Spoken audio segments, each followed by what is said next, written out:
अगला एसी सेतु है अज्ञात वृत्त ज्ञात करने का, ओविन का सेतु। ओविन का सेतु। ओविन्स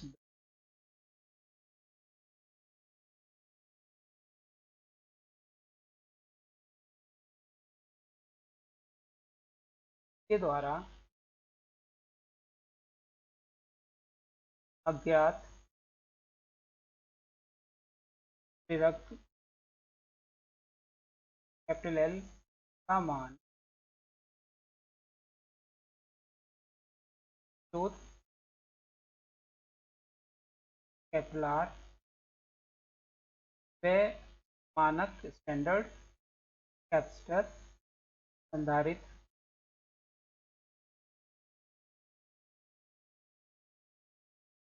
के पद में मापते हैं। इसका परिपथ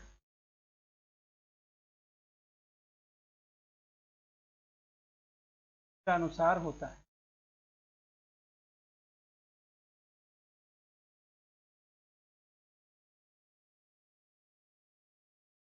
पहले की तरह समांतर चतुर्भुज चार भुजाएं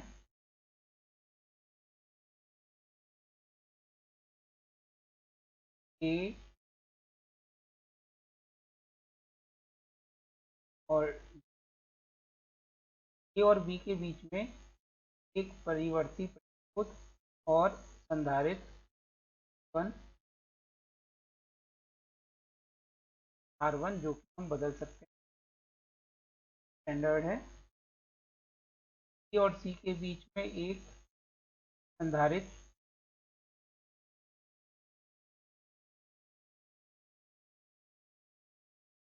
ए और डी के बीच अज्ञात प्रेरक जिसका मान ज्ञात करना है, और उसके साथ श्रेणी क्रम में एक परिवर्ती प्रतिरोध R2।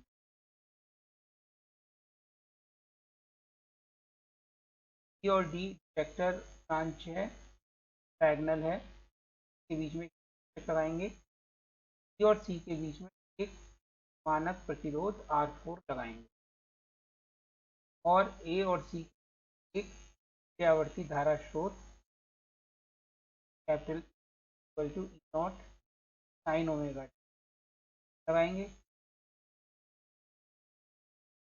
ये परिपथ हो गया ओविन के सेतु का।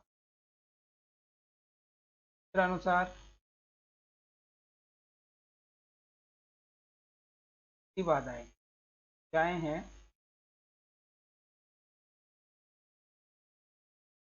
बाधा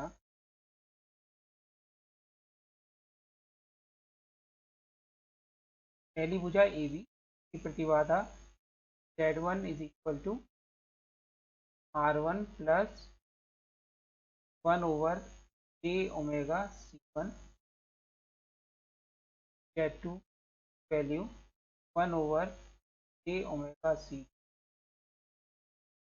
Z3 value R3 plus J omega L और Z4 की वैल्यू R4। अतः संतुलन की शर्त से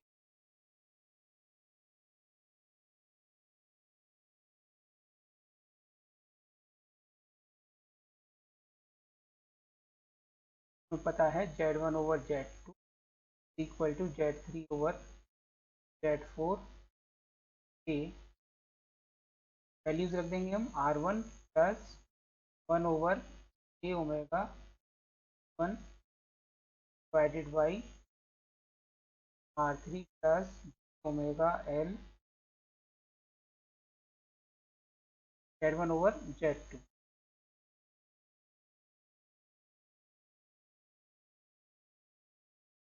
one over J omega equal to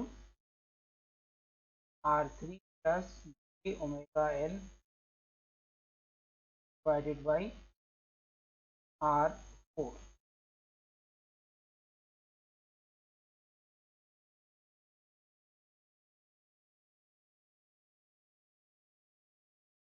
अब क्रॉस मल्टीप्लाई करके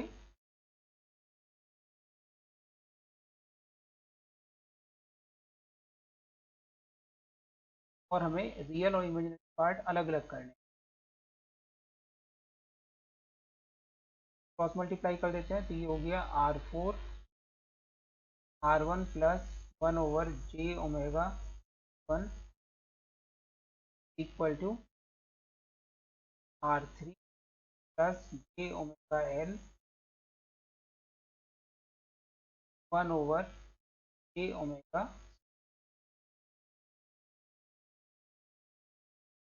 यानी R4 R1 plus R4/j⍵1 equal to R3/j⍵c plus L/,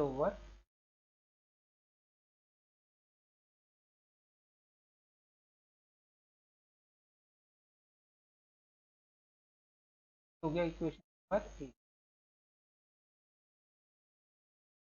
समीकरण 1 के वास्तविक भागों की गणना करने पर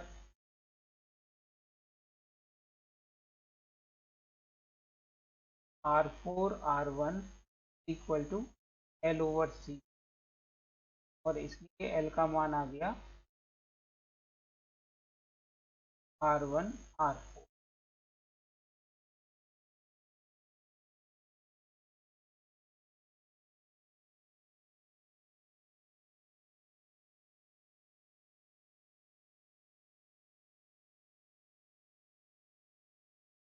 के द्वारा हम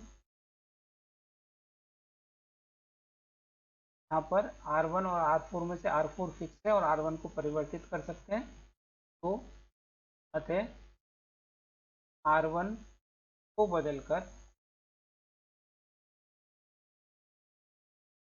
संतुलन प्राप्त कर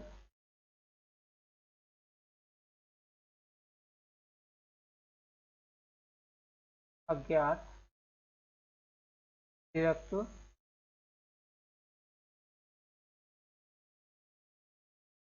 ज्ञात हो जाता है।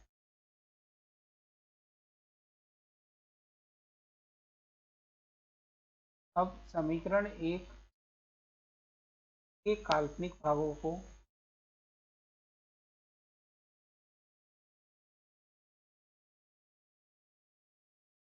तुलना करने पर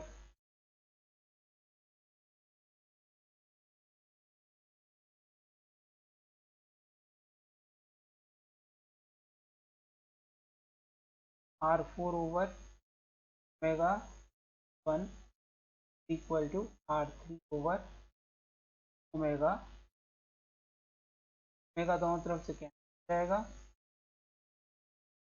में प्राप्त हो जाएगा पर C1 equal to R3/R4।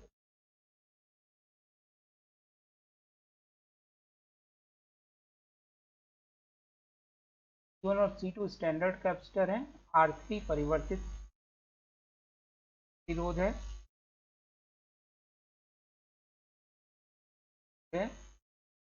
AC संतुलन R3 को परिवर्तित करके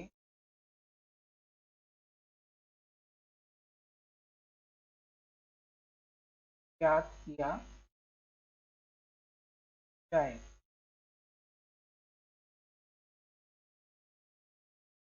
यहाँ पर देखने की बात है, AC व DC संतुलन दोनों स्वतंत्र रूप से प्राप्त किए जा सकते हैं।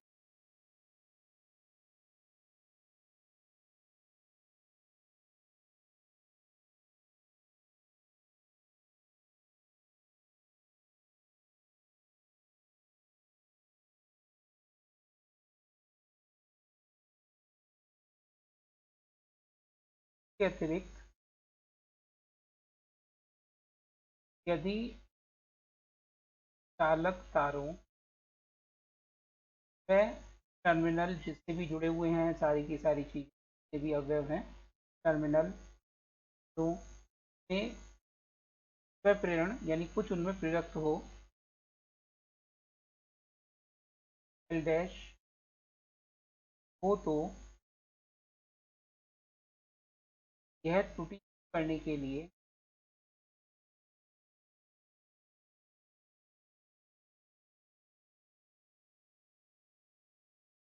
पहले प्रेरक कैपिटल एल लगाकर वह फिर उसे हटाकर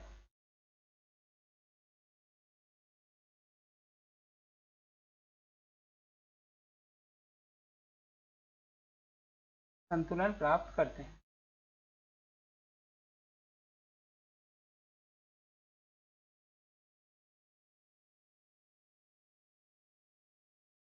यदि इन स्थितियों में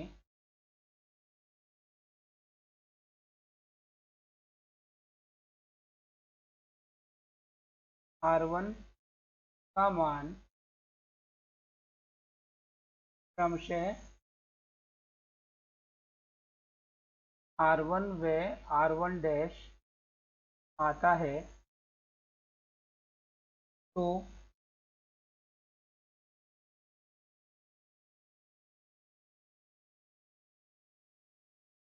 कैपिटल एल लगा होने पर L plus L dash is equal to R1 R4 और कैपिटल एल जाने पर L dash equal to R1 dash R4।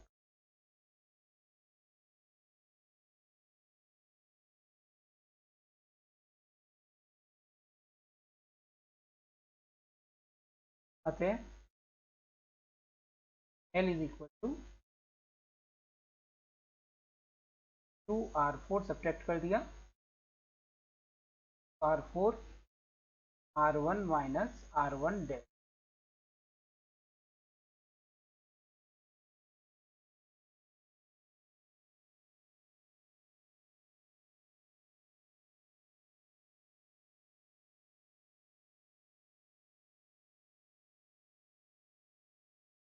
प्रकार प्रेरक का वास्तविक मान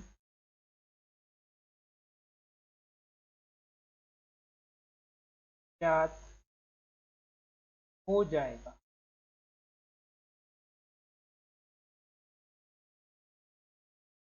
इसके बाद हम लेते हैं दूसरी तरह के सेतु, अज्ञात धारिता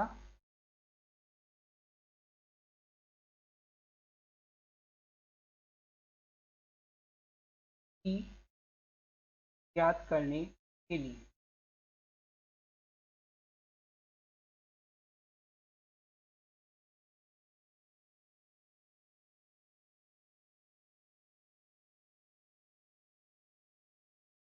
में पहला आता है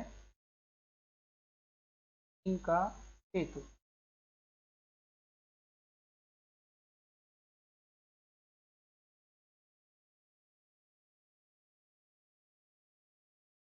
का परिपथ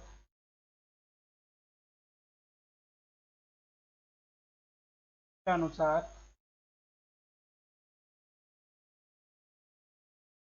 होगा।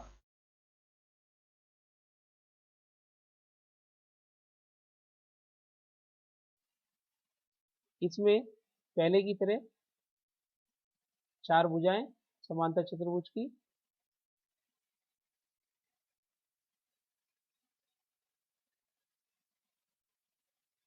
पहली भुजा में अज्ञात धारिता C जिसका मान हमें निकालना है, उसके साथ सीरीज में एक रेजिस्टेंस R1, फिर दूसरी भुजा में R2, तीसरी भुजा में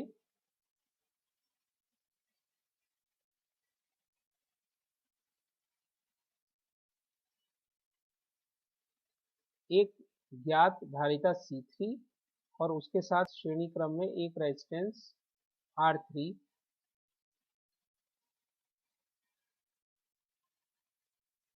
R3 का मान हम परिवर्तित कर सकते हैं और उसकी वैल्यू हमें ज्ञात होती है। और चौथी भुजा में एक प्रतिरोध R4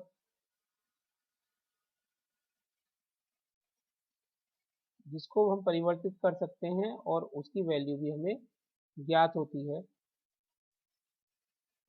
डायगोनल B और D के बीच में एक डिटेक्टर और दूसरे डायगोनल P और Q के बीच में एक AC सोर्स जिसकी कोणीय आवृत्ति ओमेगा है।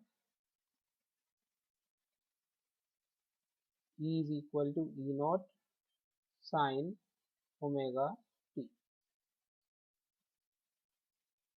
इस प्रकार से हम सर्किट पूरा कर लेते हैं और यहाँ पर Z1 is equal to resistance R1 plus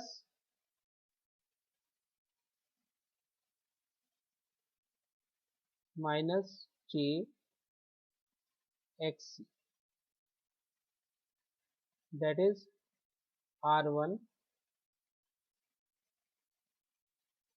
j से ऊपर नीचे मल्टीप्लाई कर दिया माइनस जे स्क्वायर और XC की वैल्यू 1/ओमेगा c।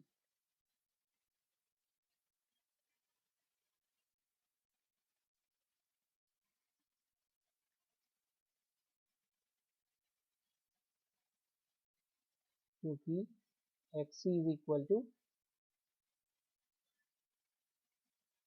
1/ओमेगा c, वह यह है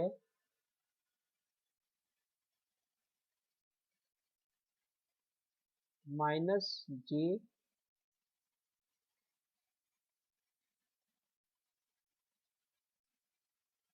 दिशा में होगी, इसलिए हमने माइनस साइन माइनस जे से इसको मल्टीप्लाई किया है यहाँ पर।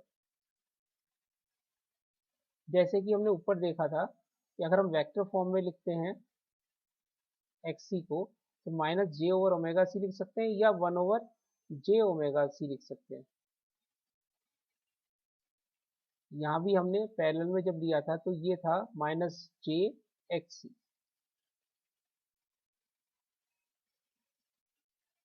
इसको हम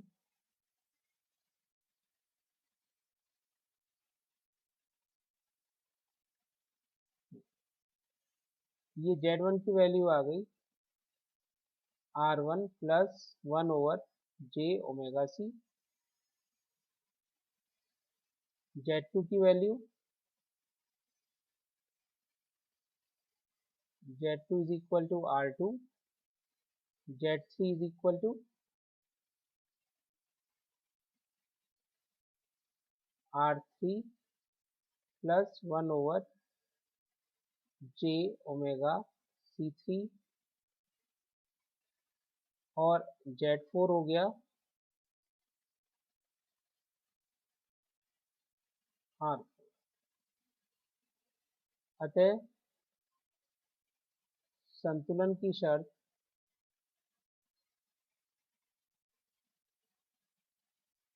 Z1/Z2 is equal to Z3/Z4 से ये वैल्यू रख देंगे हम। ये हो गया R1/R2 plus 1/j⍵c R2 is equal to R3/R4 plus 1/j⍵c3 R।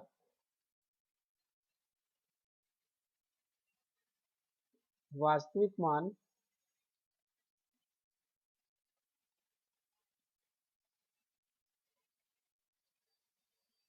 बराबर रखने पर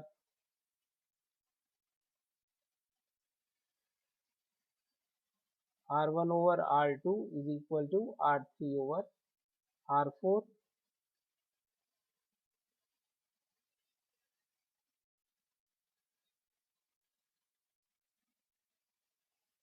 और काल्पनिक मान बराबर रखने पर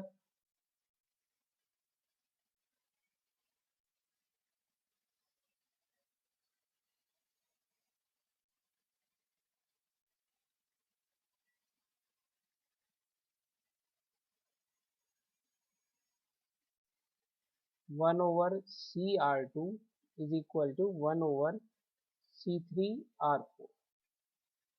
तो इससे C की वैल्यू आ जाएगी C3R4/R2।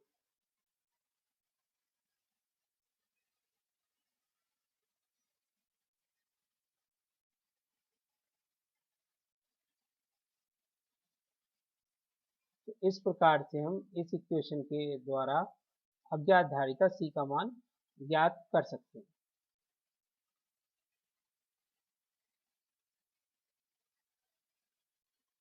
यदि R4 व R2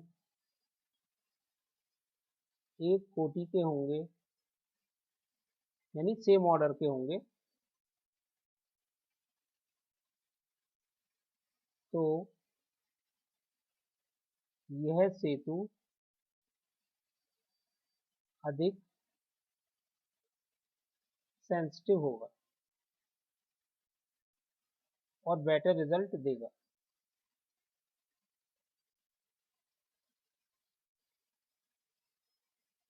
अगर हमें कैपेसिटर का पावर फैक्टर या शक्ति गुणांक ज्ञात करना है तो हम कैसे ज्ञात करेंगे?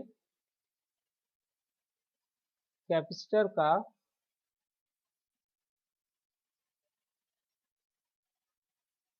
पावर फैक्टर, शक्ति गुणक,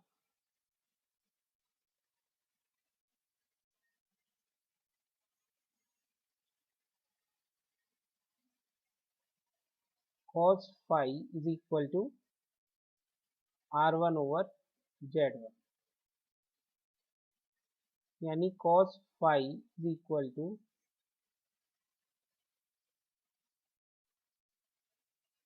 Z1 की वैल्यू है अंडर रूट, या मैग्नीट्यूड से मतलब है, मैग्नीट्यूड है इसका Z1 का R1² प्लस XC का होल स्क्वायर, दैट इज 1/ओमेगा² C²।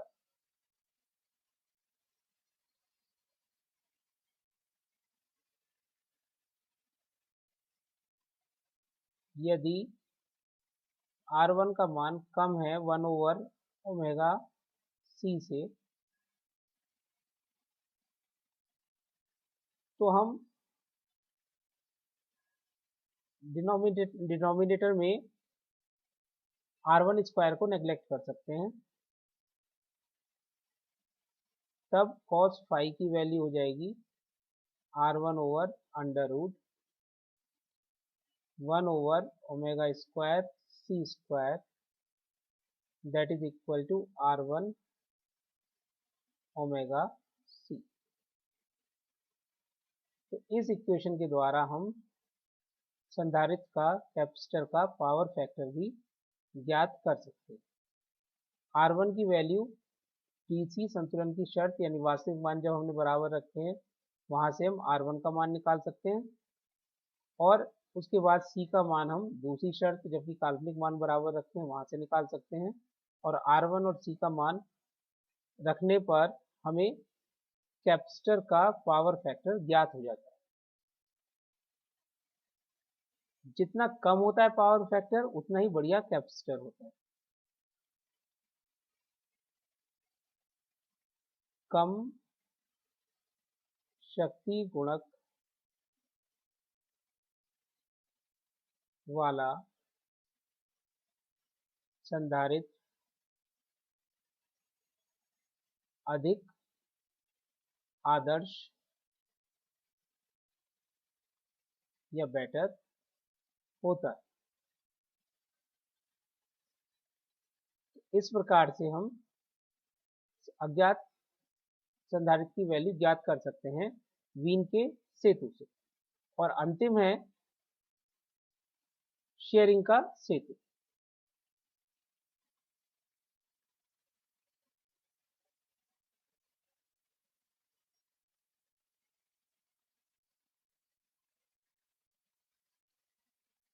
चित्रानुसार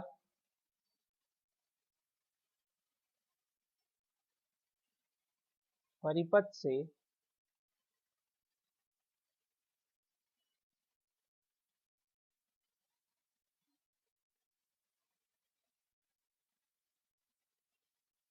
इसमें जो अज्ञात संधारित्र है वो Z1 वाली भुजा में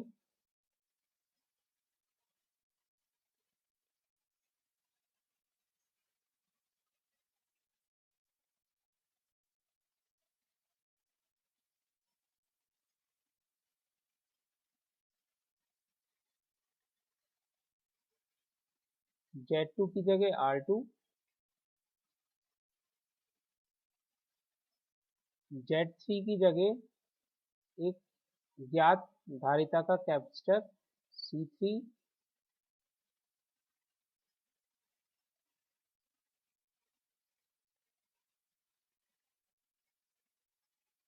और Z4 की जगह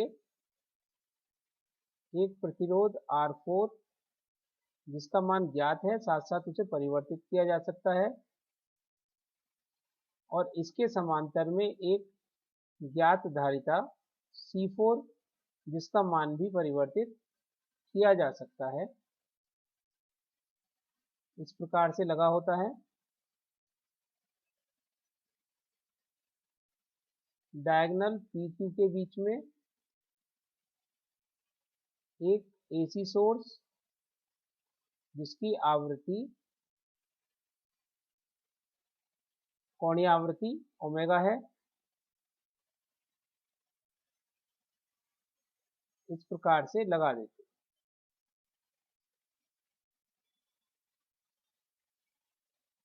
अब यहाँ पर Z1 श्रेणी क्रम में है, सीरीज में है R1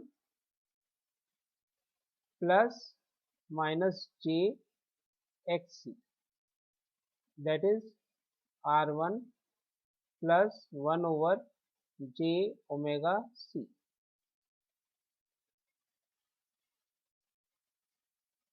Z2 is equal to R2, Z3 is equal to, यहाँ पर C3 है यानी कि हो जाएगा माइनस जे एक्स C3 या 1 over j omega C3, और 1 over Z4 is equal to 1 over R4 plus 1 over 1 upon j omega C4, यानी ये वैल्यू आ गई 1 over R4 plus j omega C4।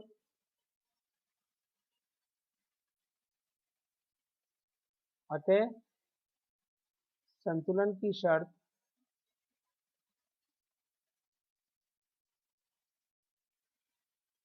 Z1 over Z2 is equal to Z3 over Z4 से, तो हम ये मान रख देंगे। अब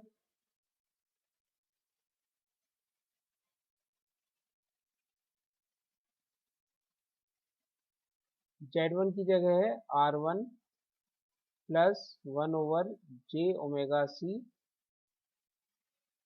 और Z2 है R2 is equal to Z3 1 over j omega C3 into 1 over Z4, यानी 1 over R4 plus j omega C4। इसको सॉल्व करेंगे तो R1/R2 plus 1/j⍵CR2 is equal to 1/j⍵C3R4 plus C4/C3। अब वास्तविक मान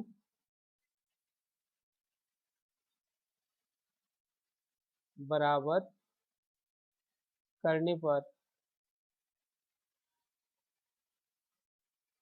R1/R2 is equal to C4/C3। तो पहले C4 का मान परिवर्तित करके हम संतुलन की शर्त प्राप्त कर लेंगे, फिर काल्पनिक मान बराबर करने पर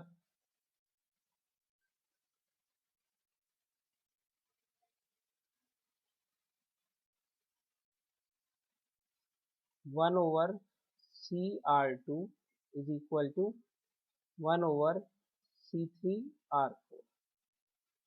इससे C की वैल्यू मिल गई हमें, C is equal to C3R4/R2।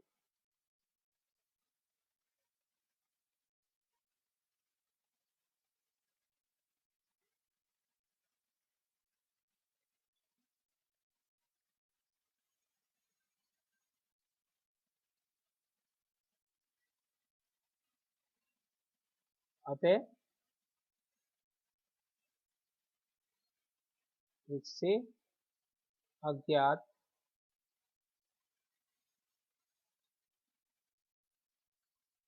धारिता C ज्ञात कर लेते। इस प्रकार से ये सेतु हो गए। इस सेतु की सहायता से हम पावर फैक्टर भी निकाल सकते हैं। इससे शक्ति गुणक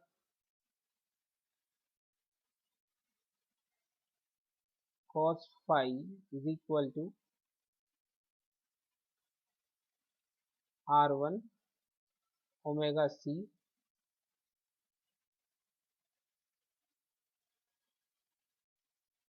भी ज्ञात कर सकते हैं।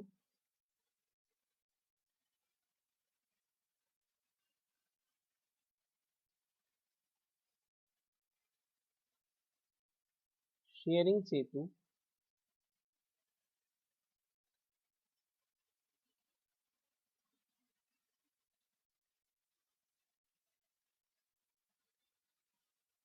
द्रवों के परावैद्युतांक डाइलेक्ट्रिक कांस्टेंट ज्ञात करने तथा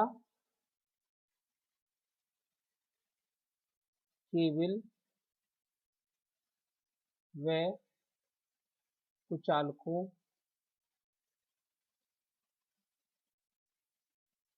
को उच्च विभव या हाई पोटेंशियल पर चेक करने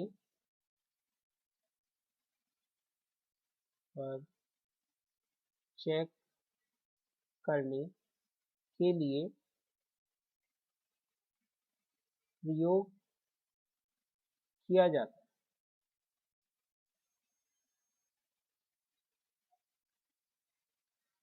जब हमें अगर किसी लिक्विड का परावैद्युतांक ज्ञात करना है तो हम सबसे पहले क्या करते हैं कि खाली कैपेसिटर का, एयर कैपेसिटर का कैपेसिटी ज्ञात कर लेंगे। C0 is equal to C3R4/R2 और अब उस कैपेसिटर को किसी लिक्विड में डिप करके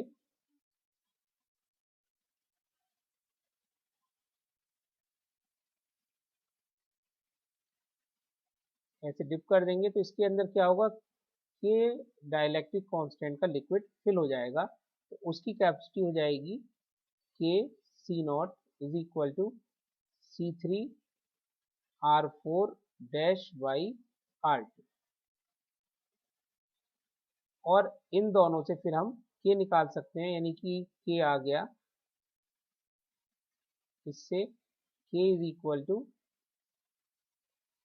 R4 डैश ओवर R4, जहां R4 डैश तो वो रेजिस्टेंस है जबकि कैपेसिटर के अंदर लिक्विड भरा हुआ है संतुलन की अवस्था में, और R4 वो रेजिस्टेंस है जब कैपेसिटर खाली है संतुलन की अवस्था में। इस प्रकार से हम डाइलेक्ट्रिक कांस्टेंट किसी लिक्विड का ज्ञात कर सकते हैं। ये थे चारों ब्रिज प्रत्यावर्ती सेतु जिनके द्वारा हम प्रेरकत्व और अज्ञात संधारित्र की धारिता। अगला अज्ञात धारिता ज्ञात करने के लिए सेतु है डी शॉर्टी का सेतु, शॉर्टीज ब्रिज।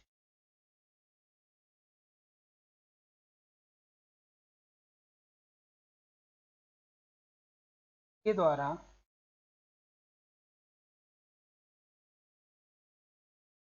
ज्ञात धारिता का मान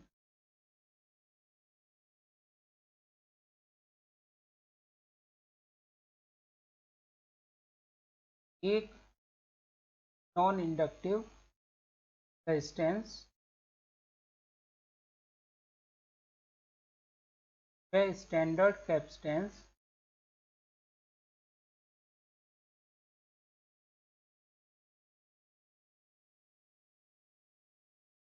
के टर्म में ज्ञात किया जाता है।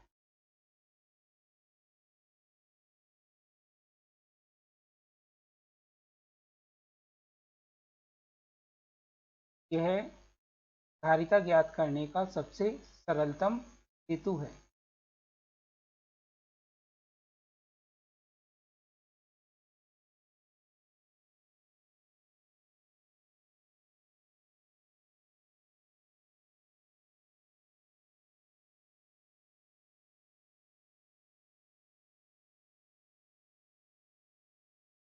अज्ञात धारिता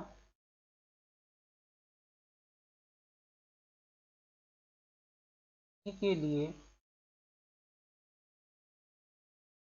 का परिपथ चित्रानुसार होगा।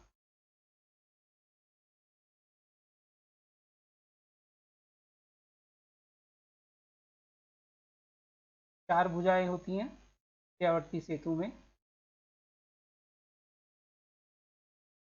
या समांतर चतुर्भुज की भुजा AB में एक fix non inductive resistance R1 लगेगा,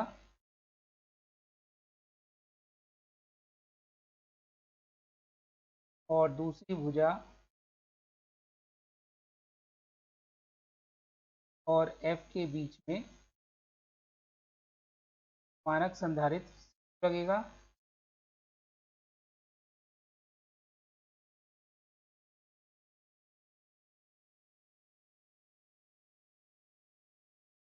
और D के बीच संसूचक लगेगा। A और B के बीच में एक परिवर्ती नॉन इंडक्टिव रेजिस्टेंस R3 लगेगा, और अज्ञात धारिता की ब्रांच E और F के बीच में लगेगी। का मान हमें ज्ञात करना है। डायगोनल A और F के बीच में एक AC source capital equal to E naught sine omega T लगाया जाएगा। तो ये डी शॉर्टी का सेतु है। इस सेतु में बाधाएं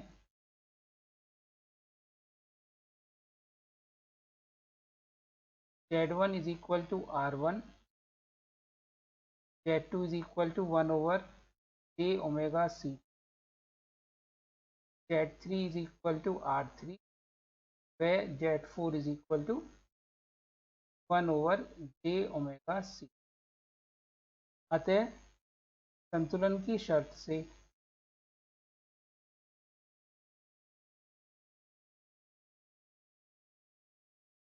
शर्त Z1/Z2 इक्वल टू Z3/Z4 से वैल्यूज रख देंगे हम। R1/Z2 की वैल्यू है 1/j omega C equal to R3/1/j omega C।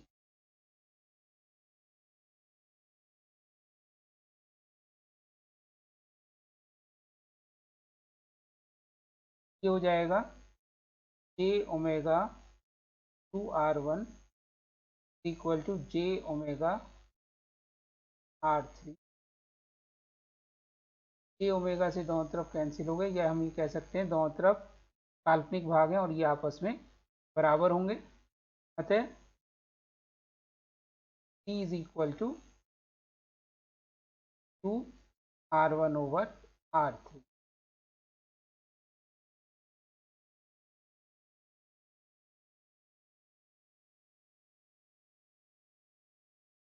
R3 का मान बदलकर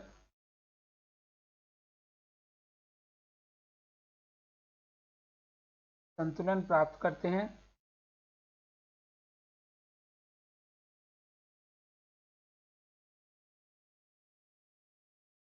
इसी संतुलन प्राप्त होगा यहाँ पर करते हैं और से का मान ज्ञात हो जाता है।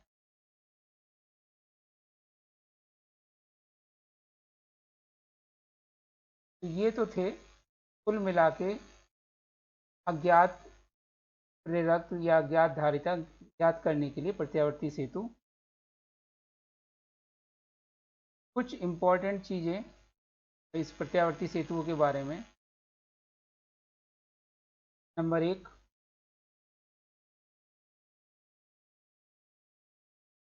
कोई भी प्रत्यावर्ती सेतु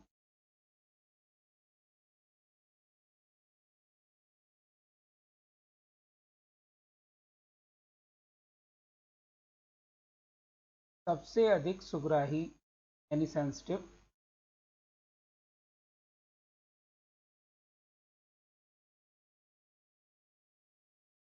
होगा जब इसकी चारों प्रतिबाधाएं, चारों भुजाओं की प्रतिबाधाएं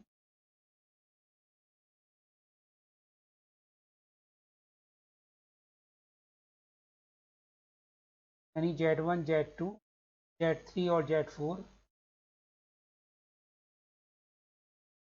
बराबर हों।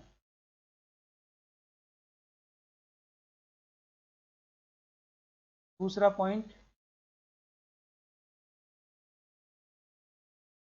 प्रत्यावर्ती सेतु के संतुलन की शर्त, चाहे वो DC हो चाहे AC संतुलन की, प्रत्यावर्ती सेतु के संतुलन की शर्त DC वाली, स्रोत की आवृत्ति ओमेगा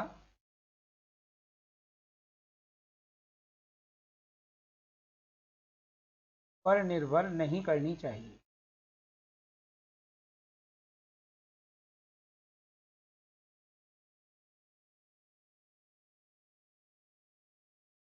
तो हम ये देखते हैं कि जितने भी अभी तक हमने प्रत्यावर्ती सेतु पढ़े हैं, सब में संतुलन की जो शर्त है वो स्रोत की आवृत्ति पर निर्भर नहीं करती।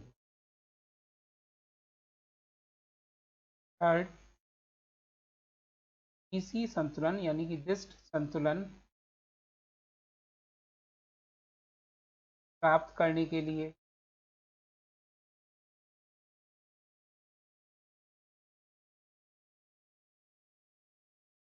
सेतु में डीसी स्रोत व संसूचक फैक्टर के लिए गैल्वेनोमीटर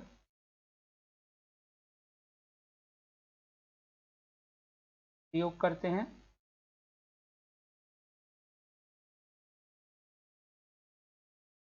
तथा एसी संतुलन प्राप्त करने के लिए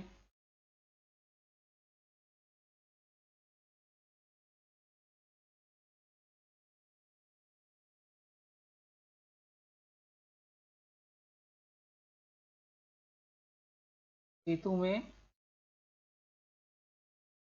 एसी स्रोत व हेडफोन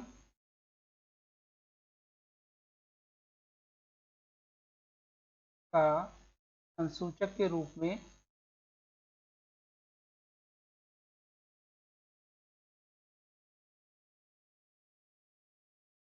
प्रयोग करते हैं।